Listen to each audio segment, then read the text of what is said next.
Hai, Assalamualaikum. Bang Min di sini. Selamat datang dan selamat kembali kepada channel ini, dan pada hari ini kita akan meneruskan segmen Bual Bicara Takaful. Pada hari ini kita akan membincangkan kesedaran masyarakat Malaysia tentang kepentingan takaful.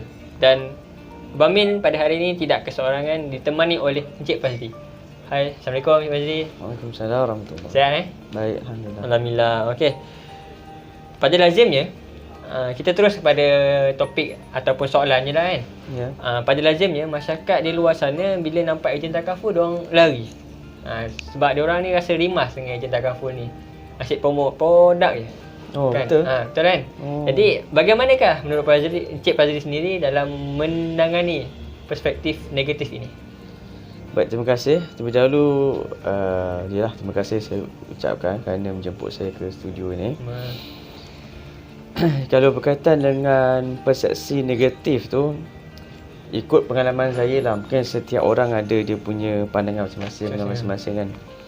Selalunya orang tak nampak apa benda, nilai yang dibayar. Contohnya kalau kita bayar caruman bulanan kereta, kita nampak keretanya. Betul tak? Kan? Kalau rumah, kita nampak rumahnya. Tapi kalau takaful ni, kita bayar setiap bulan RM200-300. Jadi di mana takafulnya tu? Kan? Tak nampak kita tak nampak kan? Tapi kita akan nampak bila kita ditimpa musibah. Mungkin kita nampak 10 tahun lagi, 20 tahun lagi kan? Masa tu baru kita akan nampak betapa pentingnya takaful tu. Kan? Jadi persepsi negatif tu boleh jadi kan, orang beranggapan bahawa mereka akan dapat sekian-sekian faedah, benefit kan. Tapi sebenarnya mereka tak ambil pun pelan tersebut, produk-produk tersebut. Contoh kan, mungkin orang fikir dia ambil medical card, tapi sebenarnya ejen menawarkan pelan hibah. Kan, jadi di situ timbulnya persepsi yang sebaliknya. Salah. Dia ingat dia ambil medical card, tapi dia ambil hibah sebenarnya. Jadi bila dia nak buat rawatan pula tak boleh, jadi dia fikir ejen menipu dia. Padahal bukan menipu, sebenarnya dia tidak memahami pelan apa yang dia ambil. Jadi itu antara dua perkara lah yang macam mana timbulnya persepsi negatif tersebut. Sering kita lihat ejen takaful asyik promote produk hibah saja, ataupun hibah kemalangan ataupun kematian saja. Dan pada golongan muda ni, mereka merasakan tidak perlu untuk mereka apply atau mengambil hibah kemalangan ni lah, untuk hibah kematian. Sebab mereka fikir mereka ni sihat, muda dan kuat untuk bekerja lah, untuk menampung hari-hari mereka lah kan. Jadi apakah produk yang menurut Encik Fazli sendiri yang bersesuaian dengan golongan muda ni untuk menarik minat golongan muda untuk mencarum di dalam takaful? Baik, terima kasih atas soalan. Jadi kalau kita punya target audience kita adalah golongan muda, jadi kita kena tengoklah golongan muda ni macam mana latar belakang dia. Yang satunya adalah golongan muda ni dia punya kemampuan keuangan ataupun bajet dia tu rendah lah lagi kan, belum lagi tinggi lah. Jadi tu satu. Yang kedua, selalunya golongan muda ni dia kurang menitik beratkan lah berkaitan dengan kesihatan. Kan, sebab dia masih muda, masih sihat. Jadi semua benda makanan dia nak bedal, dia nak rasa kan. Sedap ya. Jadi sebab tu bila kita nak memasarkan ataupun kita nak mengajak, membantu golongan muda ni untuk mengambil takaful, kita janganlah sekadar pemerintah takaful janganlah hanya sekadar mengajak ataupun menolong mereka untuk buat pelan hibah sahaja. Sebab dalam pasaran ni kita ada banyak jenis produk, banyak jenis pelan yang ada. Sebagai contoh, kita ada pelan pergantian pendapatan, kan? Pelan pendidikan, pelan persaraan, pelan debt cancellation, kan? Jadi terdapat banyak jenis pelan-pelan yang ada. Jadi kalau pelan ini pula untuk golongan muda ni, saya mencadangkan untuk mereka mengambil ketika mereka masih muda lah, muda dan sihat, kerana lebih murah lagi kan. Kalau dah berumur nanti lebih mahal dan tak mampu bayarnya lah. Antara pelan yang boleh diambil, orang muda ni dia kena fikirkan 3 jenis risiko dalam kehidupan dia.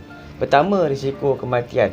Dan kalau dia dah berkahwin, Kan ketika muda, anak-anak masih kecil, ada isteri lagi kan. Jadi macam mana kebajikan mereka? Itu satulah kematian. Yang kedua berkaitan dengan risiko sakit kritikal. Kan? Jadi kalau sakit tapi tak meninggal, kan, sakit yang berpanjangan, tak sembuh-sembuh, macam mana mereka nak menguruskan kehidupan mereka. Yang ketiga berkaitan dengan TPD, Total Permanent Disability. Seperti sebagai contoh, stroke, lumpuh kan. Jadi mereka tak mampu bekerja lagi. Jadi ada orang terpaksa mengambil, orang kata apa, terpaksa jaga mereka.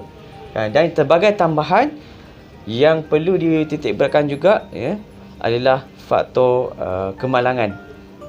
Kan, especially bila orang muda ni, jelah kadang-kadang kebanyakannya travel kan.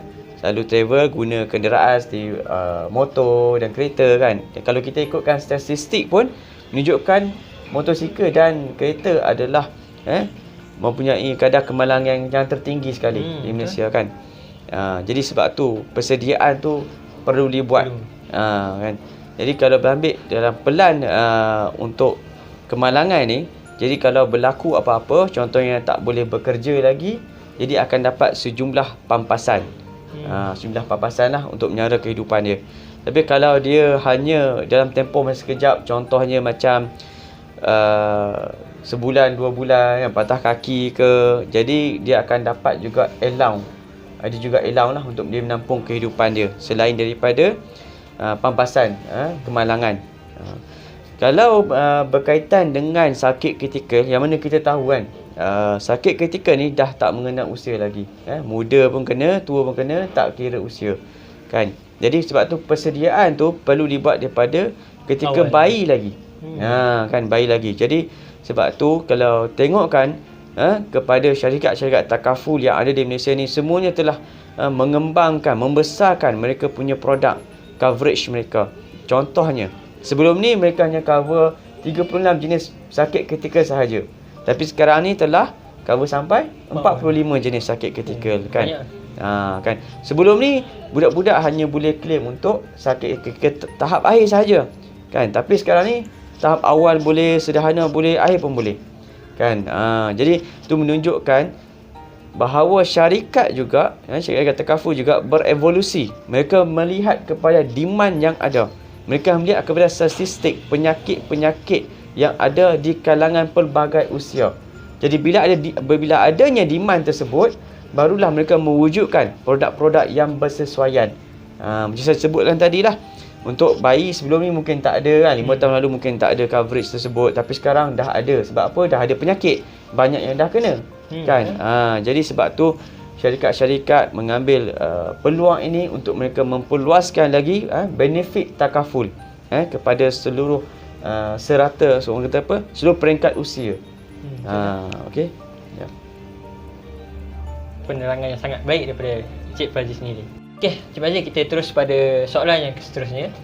Secara umumnya, bagaimana Cik Fazli melihat produk takaful ini dalam membantu kehidupan realiti sebenar masyarakat di luar sana? Terima kasih atas soalan tersebut. So kalau kita tengok kan, kita bercakap berkaitan dengan realiti kehidupan ni, memang sangat luas lah maksudnya. Sebagai contoh kalau kita baca di dada-dada akhbar, banyak kita tengok kan, ada yang kehilangan punca pendapatan disebabkan lumpuh, stroke kan. Itu salah satu benda lah yang macam mana takaful boleh tackle isu tersebut. Sebagai contohnya, orang tu kalau dia ambil pelan perlindungan pergantian pendapatan.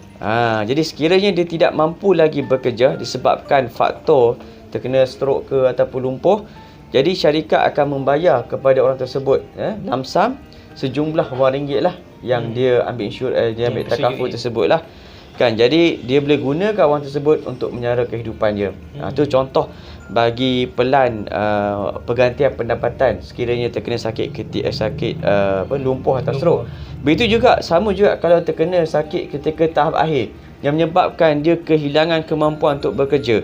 Kan, boleh jadi sebelum ni dia sihat walafiat, tapi lepas terkena sakit ketika tersebut, dia dah bertukar menjadi OKU ke, atau dia tak mampu lagi nak bekerja dan menyara kehidupan dia atau keluarga dia. Jadi syarikat akan membayar sejumlah pampasan kepada dia untuk dia teruskan kehidupan dia. Jadi itu antara benda lah yang dia boleh gunakan untuk dia teruskan kehidupan dia. Yang ketiga adalah berkaitan dengan pelan kemalangan. Seseorang yang terlibatlah kemalangan, mungkin sebelum ni dia sihat walafiat, dia boleh bekerja macam biasa, tapi tanpa dia sedari, dia tiba-tiba dia kemalangan, daripada seorang yang sihat kepada seorang yang OKU. Daripada dia masih hidup kepada dia telah meninggal. Kan? Jadi benda ni adalah benda yang kita tak boleh sangka, di luar jangkaan kita. Jadi sebab tu takaful ni dia adalah merupakan satu alat sebagai persediaan sekiranya berlaku sesuatu benda yang di luar jangka. Kan? Jadi begitu juga kita kena fikirkan berkaitan dengan kebajikan isteri dan anak-anak yang ditinggalkan. Kan? Macam mana dengan kebajikan mereka? Sekiranya seseorang tu tak ambil takaful, dana kecemasan pun tak ada. Jadi macam mana kalau seorang tu dia pergi kerja, tiba-tiba dia kemalangan dan meninggal, ataupun tiba-tiba dia terus disahkan sakit ketika tahap akhir dan tak lama kemudian dia meninggal. Masa tu kalau dia nak mohon takaful pun dah tak boleh lagi, kan? Terlambat dah. Jadi dia kena fikirkanlah bagaimana kebajikan isteri dan anak-anak dia nak meneruskan kehidupan tanpa dia, kan? Tambah lagi sekarang ni kita menggalakkan untuk suami isteri ambil hibah cross, kan? Maksudnya isteri ambilkan hibah untuk suami, suami ambil hibah untuk isteri, sebab masing-masing bekerja zaman sekarang ni, kan? Jadi dengan adanya takaful ni, sikit sebanyak kita dapat menyediakan dana kecemasan, dana perubatan, dana rawatan, kan? Di samping orang kata dana hibah juga untuk pasangan masing-masing, insya-Allah. Okey, Cik Fazil, untuk soalan yang terakhir, apakah saranan Encik Fazil sendiri untuk mereka di luar sana supaya mereka ni sedar akan kepentingan takaful itu sendiri, supaya mereka nampak kenapa mereka perlu ambil takaful itu sendiri? Ya, terima kasih. Untuk orang di luar sana tu, memang saya menggalakkanlah mereka mengasingkan sebanyak 10% daripada pendapatan mereka lah untuk mereka ambil takaful, sebagaimana yang telah saya kongsikan pada sebelum-sebelum ini berkaitan dengan kepentingan takaful. Dan kadang-kadang benda ni mungkin kita tak kena, kan, di diri kita pada masa sekarang, tapi cuba kita lihat orang sekeliling kita, ada tak yang kematian, tiba-tiba kematian suaminya ke, kematian isterinya ke, kan, ataupun tiba-tiba jatuh sakit dan terus seorang yang orang kata daripada seorang yang ceria jadi seorang yang bertukar jadi seorang yang sedih, stres, kan. Jadi di situ kita dapat lihat bagaimana takaful dapat membantu kehidupan seseorang, bukan sahaja kehidupan individu yang terjejas tersebut, tetapi ahli keluarga dia juga, kan. Dengan adanya takaful ni, orang kata memberi peluang yang cerah. Kalau dia ambil medical card, dia boleh sembuh, insya-Allah, dengan lebih cepat lagi, orang kata. Kan, kalau dia ambil untuk pelan kemalangan, kan, kalau dia kena kemalangan tak boleh bekerja, adanya pampasan untuk dia menggantikan pendapatan dia yang terjejas tersebut. Kan, jadi sebab tu saya menasihatkan individu-individu yang masih belum memiliki takaful untuk berjumpa dengan ejen-ejen takaful, kan, untuk mendapatkan perancangan pengurusan takaful yang betul. Kadang-kadang mungkin kita tak ada bajet, ataupun kadang mungkin kita fikir kita orang kata sangat terhad bajet kita, ataupun tak ada langsung, kan? Tapi dengan pengurusan keuangan yang betul, dengan nasihat yang betul, mungkin kita boleh menstrukturkan kembali kita punya keuangan tersebut, kan. Dari situ kalau kita adanya ejen takaful yang aktif, yang boleh memberi panduan, kan, yang boleh sharing dengan kita, kan. Mungkin sebulan sekali boleh sharing apa yang berlaku di industri takaful, kan. Jadi kita mungkin akan ada wujudnya kesedaran tersebut, kan.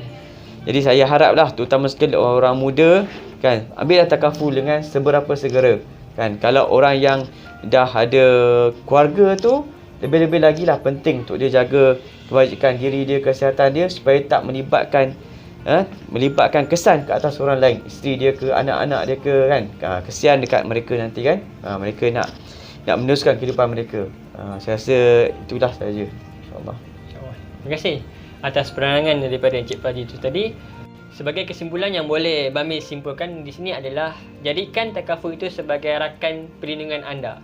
Sebab jika kita lihat, kita semua tidak lari daripada 4 risiko, iaitu risiko kematian, risiko sakit kritikal, risiko hilang upaya kekal dan juga yang terakhir adalah risiko kemalangan. Jadi di dalam segmen kali ini terlalu banyak input dan info yang boleh kita kongsikan bersama, dan jika korang rasa segmen kali ini sangat bermanfaat, rajin-rajinlah tekan button share dan like di bawah itu kepada kawan-kawan korang semua, supaya mereka semua mendapat manfaat daripada video ini. Sekian daripada saya, Bamin. Jumpa lagi.